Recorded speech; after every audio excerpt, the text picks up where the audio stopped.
फटाफट। हस्तोत्तनासन, ओके। पादो हस्तासन, अश्व संचालन, पर्वता आसन,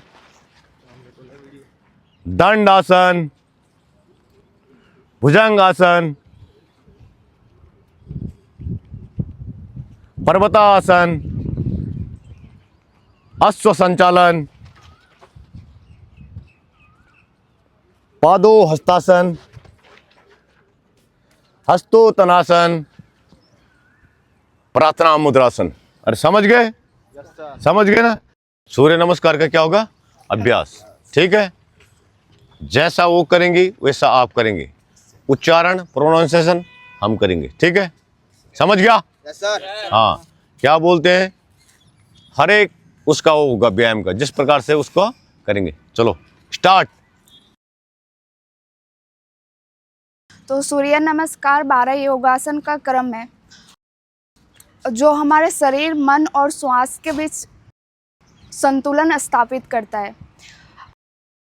अक्सर हम लोग कहते हैं कि स्वस्थ शरीर में ही स्वस्थ मन का निवास होता है, और सूर्य नमस्कार इन दोनों को सशक्त बनाने में महत्वपूर्ण भूमिका निभाती है। अगर हम देखें तो सूर्य नमस्कार की जो जड़ें हैं हमारे प्राचीन भारतीय सूर्य उपासना में है, परंतु आज के जो 12 योगासन क्रम है वह मुख्यतः 20वीं शताब्दी में व्यवस्थित और लोकप्रिय हुए। अब हम सूर्य नमस्कार के 12 चरण मंत्र के साथ समझेंगे।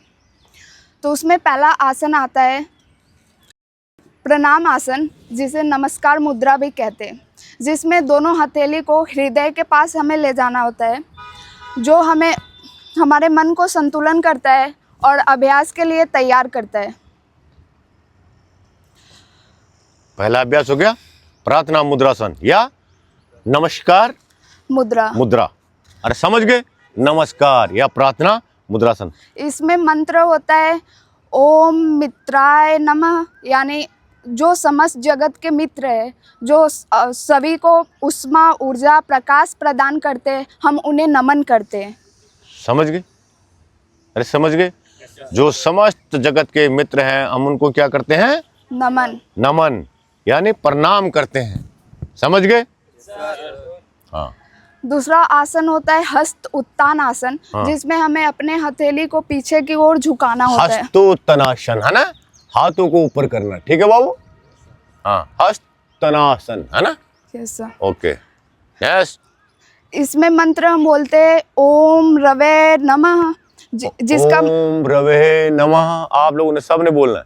ठीक है, अभी नहीं, अभी तो आपको स्टेप सिखा रहे। ओम रवे नमः है ना।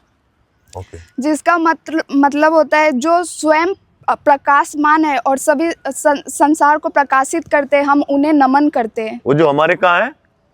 आपके सामने मेरे सूर्य भगवान यार, जो सभी समस्त संसार को प्रकाशित करते हैं। समझ गए? हाँ, तो आपके सामने और मेरे क्या है? पीछे है। जब हम इस आसन को करते तो हमारी छाती फैलती है, हमारी रिब केस की क्षमता बढ़ती है और हमारे श्वसन तंत्र का प्रभाव और सक्रिय हो जाता है। समझे क्या बोला उन्होंने?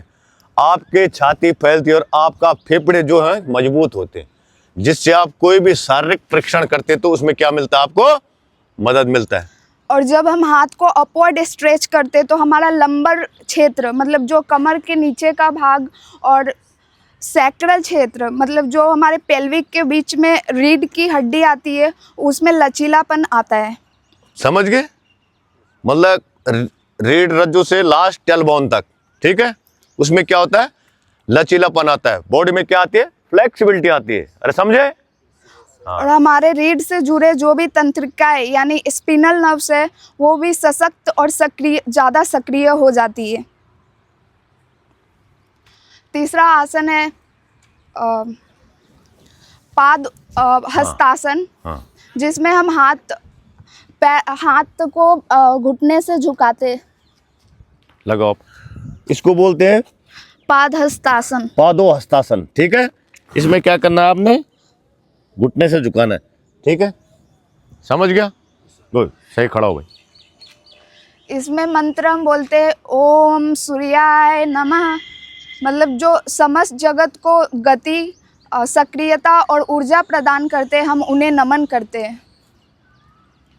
इसमें जब हम नीचे झुकते हैं तो हमारी मस्तिष्क में रक्त प्रवाह मतलब ज़्यादा होता है और हमारी जो फेशियल टिश्यू है उनका भी पोषण होता है। हमारे बहुत सारे ग्रंथि जैसे कि pituitary gland, thyroid gland, parathyroid gland में रक्त की आपूर्ति पर्याप्त होती है।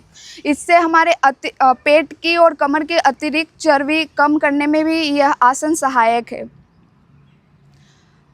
चौथा हमारा आसन है अश्व संचालन आसन, जिसमें एक पैर पीछे जाता है। समझ गए? अश्व संचालन, ठीक है। अश्व माने क्या होता है भाई? घोड़सवार मुद्रा। हाँ, घुड़सवार मुद्रा। ऐसे बैठते ना घोड़े के ऊपर, बैठते हैं। हाँ, इसमें हम मंत्र बोलते हैं, ओम भानवे नमः, मतलब जो समस्त जगत को प्रकाशित कर रहे हैं, हम उन्हें नमन करते हैं। सूर्य का एक परावाची शब्द क्या है रे? भानु, रवि, दिनकर, भास्कर। भास्कर ही बोलते ना। आप लोग खाली पेपर देने जाते हैं उधर, सर इधर तो सूर्य का परावाची आया था, मुझे पता ही नहीं लगा। हैं? Okay, next. फिर आता है पर्वतासन।